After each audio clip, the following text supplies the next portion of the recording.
اللهم لا إله إلا أنت. من الشيطان الرجيم. بسم الله الرحمن الرحيم.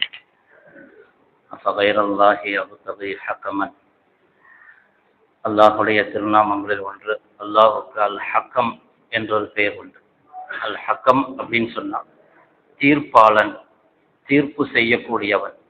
அவனுடைய தீர்ப்பே இறுதியானது. அல்லாஹுடைய தீர்ப்புக்கு பிறகு, அதற்கு பிறகு வேறொரு கேள்வி கிடையாது.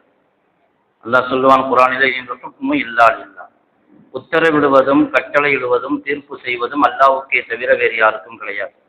அல்லாஹுடைய உத்தரவு தான் இறுதியானது. அல்லாஹ் அதை உத்தரவிட்டு விட்டால், தீர்ப்பு செய்து விட்டால், யாரும் அதை தடுத்து நிறுத்தவோ அதை மாற்றி அமைக்கவோ முடியாது. அல்லாஹு யஹ்கும் லா முஅக்கிப லிஹுக்மிஹி. அல்லாஹ் தீர்ப்பு செய்கிறான், அதை பின்தொடரக்கூடியவர்கள் யாரும் கிடையாது. அதை விட்டோப்பவர்கள் மூலமாக அதை ரத்து அதிகாரம் உள்ள யாரும் இந்த உலகத்திலே கிடையாது. அல்லாஹ் எதை தீர்ப்பு செய்கிறானோ அதை நடத்தாட்டுகிறான். அதே சமயத்திலே அவன் நியாயமான தீர்ப்பாளர், அநியாயக்காரன் அல்ல. உலகத்திலே யார் நபிமார்களுக்கு எதிராக செயல்பட்டார்களோ அல்லாஹ் முன்கூட்டியே சொல்லிடுவான், உங்களுக்கு நபிமார்கள் அனுப்பி வைக்கிறேன், அந்த நபிமார்கள் சொல்றதை கேளுங்க, கேட்டு நடங்க, இல்லை என்று சொன்னால் வேதனை வரும் என்று அல்லாஹ் தஆலா முன்கூட்டியே சொல்லி, அதற்கு பிறகும் அவர்கள் ஏற்றுக்கொள்ளவில்லை என்பது மட்டுமல்ல, இங்கே உண்மையாளர்களாக இருந்தால் வேதனை வரட்டும் என்று சவால் விடுவாங்க.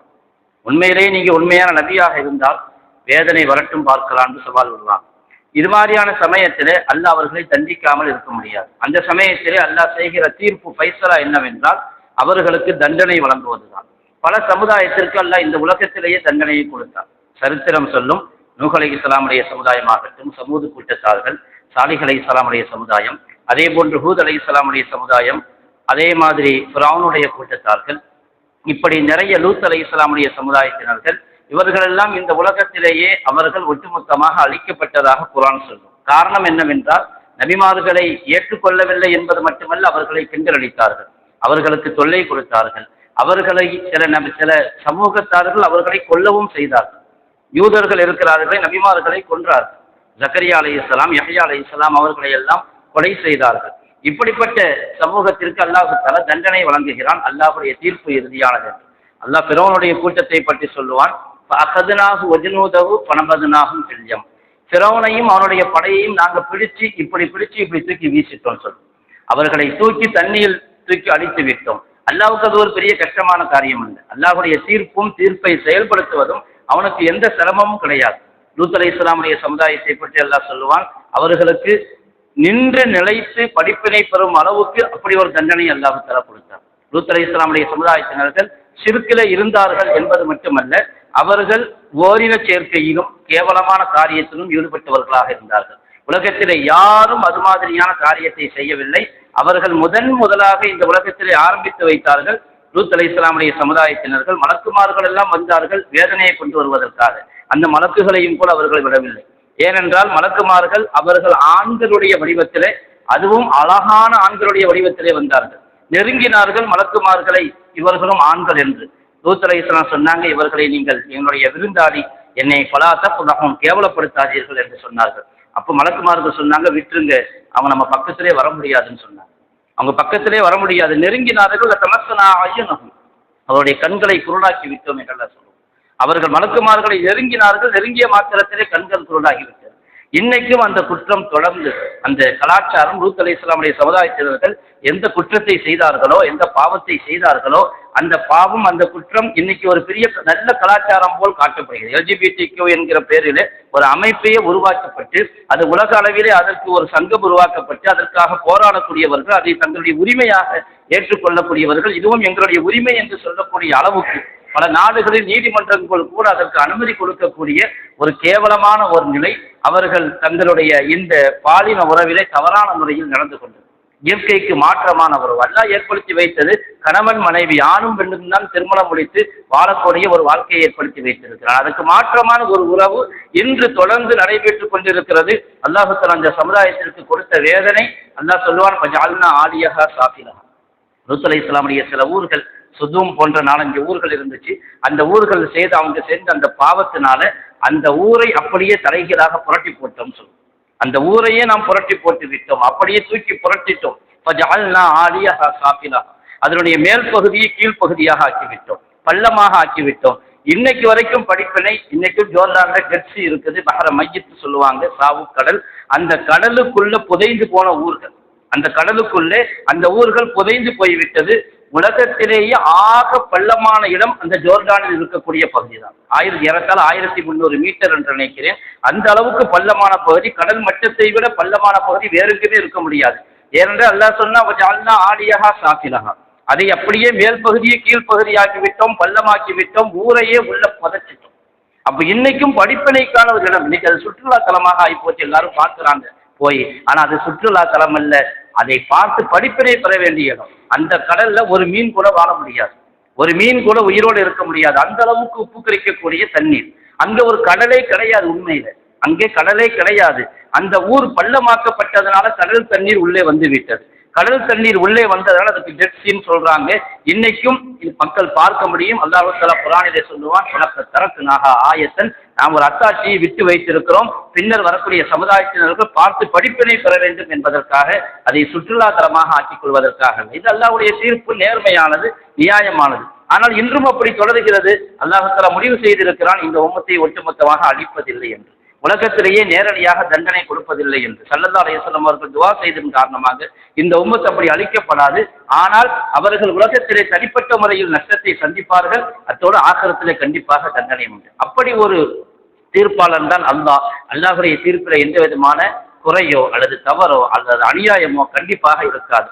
அதற்குத்தான் அல் ஹக்கம் என்று சொல்லப்படும். அல் ஹக்கம் என்கிற வார்த்தை கூட அது அல்லாஹ்வுக்கு மட்டுமே குறிப்பான ஒரு வார்த்தை, வேறு யாருக்கும் அதை சொல்ல முடியாது. அல்லாஹ் குர்ஆனிலே சொல்லுவான், ஃபகைர் அல்லாஹி அப்தகி ஹக்கமன், அல்லாஹ் அல்லாத ஒருவனை தீர்ப்பாளனாக நாம் எடுத்துக்கொள்ள முடியுமா என்று. அப்படியானால் ஹக்கம் சில பேர் இருக்குது, அது அல்லாஹ்வுக்கு மட்டுமே குறிப்பு, மனிதர்களுக்கு அதை சொல்லக்கூடாது. ஒருத்தர் ஸல்லல்லாஹு அலைஹி வஸல்லம் காலத்துல ஸைத் பின் ஹானி பின் யஸீத் வந்தாங்க, ஒரு சஹாபி. அவருடைய புனை பெயர் அபுல் ஹக்கம் வைக்கப்பட்டிருந்துச்சு. அபுல் ஹக்கம் என்று சொன்னால் ஹக்கமுடைய தந்தை, அதாவது தீர்ப்பாளனுக்கெல்லாம் தந்தை என்று பொருள்படக்கூடிய அபுல் ஹக்கம். ஸல்லல்லாஹு அலைஹி வஸல்லம் கேட்டாங்க, ஏன் அப்படி வச்சிருக்கீங்க, உங்களுடைய புனை பெயரை ஏன் அப்படி வச்சிருக்கீங்கன்னு கேட்டாங்க. அப்ப சொன்னாங்க, நான் என்னுடைய சமுதாயத்தில் ஏதாவது பிரச்சனை வந்துச்சுன்னா நான் தான் பஞ்சாயத்து பண்ணுவேன், நான் தீர்ப்பு செய்வேன், ஏன் தீர்ப்பை எல்லாரும் ஏற்றுக்குவாங்க, அதனால நான் எனக்கு அபுல் ஹக்கம்னு பேர் வச்சுக்கிட்டேன். ஸல்லல்லாஹு அலைஹி வஸல்லம் சொன்னாங்க, அப்படி சொல்லாதீங்க, உங்களுக்கு அபுல் ஹக்கம் என்று சொல்ல முடியாது, அது அல்லாஹ்வுடைய திருநாமம். ஹக்கம் என்பது அல்லாஹ்வுடைய திருநாமத்தை கொண்டு உங்களுக்கு புனை பெயர் வைக்கக்கூடாது என்று புனை பெயரை மாற்றி வைத்தார்கள் ஸல்லல்லாஹு அலைஹி வஸல்லம் அவர்கள். ஷாஹின் ஷான் வைப்பாங்க. ஷாஹின் ஷா பேர் வைக்கக்கூடிய பேர் அல்ல. ஷாஹின் ஷான் தான் மன்னருக்கெல்லாம் மன்னர், மன்னருக்கெல்லாம் மன்னர் அல்லாஹ் மட்டும்தான், உலகத்துல வேறு யாரும் கிடையாது. சில பேர் என்ன நீ காலத்துல பேர் வைக்கிறது எப்படி ஆகிப்போச்சுன்னா, புதுசா இருக்கணும், புதுசா இருக்கணும்ல. அந்த ஹதீஸ்ல வந்திருக்கு, ஆக சிறந்த பேர் அப்துல்லா அப்துல் ரஹ்மான் வந்திருக்கு. ஆனா இன்னைக்கு அப்துல்லா அப்துல் ரஹ்மான்ங்கிற பேரை சொன்னாலும் எழுபடுறது இல்லை. அதெல்லாம் பழைய பேரை சேர்த்து புதுசா ஏதாவது சொல்லுங்க. இப்ராஹிம்னு சொன்னோம், நபிமார்களுடைய பேர் இப்ராஹிம், இஸ்மாயில், இஸ்ஹாக், இது மாதிரி பேரெல்லாம் சொன்னா அதெல்லாம் பழசுங்க, அதெல்லாம் எங்க ராதா பேர், அவங்க பேர் அவங்க பேர் வச்சு முடிச்சாச்சு. இன்னைக்கு புதுசா அதுவும் நெட்ல பார்த்து எந்த சம்பந்தமும் இல்லாம ஏதாவது ஒரு வார்த்தை, அது அரபியாகவே இருக்காது, அது குர்ஆன் சுன்னாவுலையும் வந்திருக்காது, அதுக்கு ஒரு அர்த்தமே உருப்படியா இருக்காது, ஆனா சொல்றதுக்கு வித்தியாசமா இருக்கும். அப்படி ஒரு பேர் கண்டிப்பாக பேர் வைக்கிறது கூட பிள்ளைகள்கிட்ட ஒரு அசர் பிரதிபலிப்பை ஏற்படுத்தும். அந்த பேர் நல்ல பேராக இருக்கணும். ஸல்லல்லாஹு அலைஹி வஸல்லம் அதனால தான் பல சமயங்கள்ல பல பேரை மாற்றி வச்சிருக்கிறாங்க, இப்படி பேர் வைக்காதீங்க. ஒருத்தர் ஹசன் கவலைக்குரிய பேர் வச்சிருந்தார். ஏன் கவலைன்னு பேர் வச்சிருக்கீங்க, உங்க வாழ்க்கை ஃபுல்லா கவலையா போயிருமே. ஆனா அவர் மாற்றாததுனால காலமெல்லாம் சில பேர் நெருப்புன்னு பேர் வச்சிருந்தாங்க. அதனுடைய பிரதிபலிப்பை எல்லாம் எப்படி ஆச்சுன்னா, ஸல்லல்லாஹு அலைஹி வஸல்லம் சொல்லியும் மாற்றாதன் காரணமாக வீடு நெருப்பு பிடிச்சி எரிஞ்சிருச்சுன்னு சொல்லுவாங்க. அப்படி அதனுடைய பிரதிபலிப்பு பேர்ல தெரியும். அதே மாதிரி பேர் வைக்கும் பொழுது அல்லாஹ்வுடைய பெயரோடு, அல்லாஹ்வுடைய திருநாமங்களோடு சேர்ந்து வைக்கிறது சிறந்தது. ஒன்று அப்துல்லா, அப்துல்லா என்றால் அல்லாஹ்வுடைய அடிமைன்னு அர்த்தம். அப்துல் ரஹ்மான், ரஹ்மானுடைய அடிமை. அப்துல் ரஸாக், ரஸாக்குடைய அடிமை. ரஸாக்னா உணவு கொடுப்பவன். அப்துல் வஹாப், நேற்று சொன்ன வஹாப், வஹாபுடைய அடிமை. இப்படியெல்லாம் பேர் வைக்கிறது சிறந்தது. ஆனா இதுல என்ன பிரச்சனைன்னு கேட்டா, கூப்பிடும் பொழுது முழு பேரை சொல்லி கூப்பிடுறது இல்லை. அப்துல்லான்னு பேர் வச்சா யாரும் அல்லான்னு சொல்லி கூப்பிடுறது இல்லை. இப்ப அப்துல் ரஹ்மான் பேர் வச்சா ரஹ்மான் கூப்பிடுறாங்க. அப்துல்லாவை மட்டும்தான் ஒழுங்கா வச்சிருக்கிறாங்க முழுமையா. அப்துல்லா அல்லான்னு சொல்ல முடியாது அப்படிங்கிறதுனால. ஆனா அப்துல் ரஹ்மான் பேர் வச்சுட்டு ரஹ்மான் கூப்பிடக்கூடாது. அப்துல் ரஸாக்குன்னு பேர் வச்சு ரஸாக்குன்னு கூப்பிடக்கூடாது. அப்துல் வஹாபுன்னு பேர் வச்சு வஹாபுன்னு கூப்பிடக்கூடாது. அதே மாதிரி அப்துல் ஜப்பார்னு பேர் வச்சு ஜப்பார்னு கூப்பிடக்கூடாது. ஜப்பார் அல்லாஹ்வுடைய பேர், அடக்கி ஆளக்கூடியவன். அதே மாதிரி ரஸாக் உணவு வழங்கக்கூடியவன்.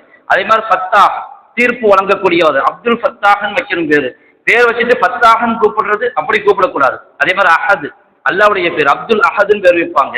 ஆனா பேரு அப்படியே மாறி போய் அஹதுன்னு தான் சொல்லுவாங்க. அப்துல் சமது, சமது அல்லாவுடைய பேர். குல் ஹுவல்லாஹு அஹத் அல்லாஹு சமத், எந்த தேவையும் இல்லாதவன் சமது அல்லாஹ் மட்டும்தான்.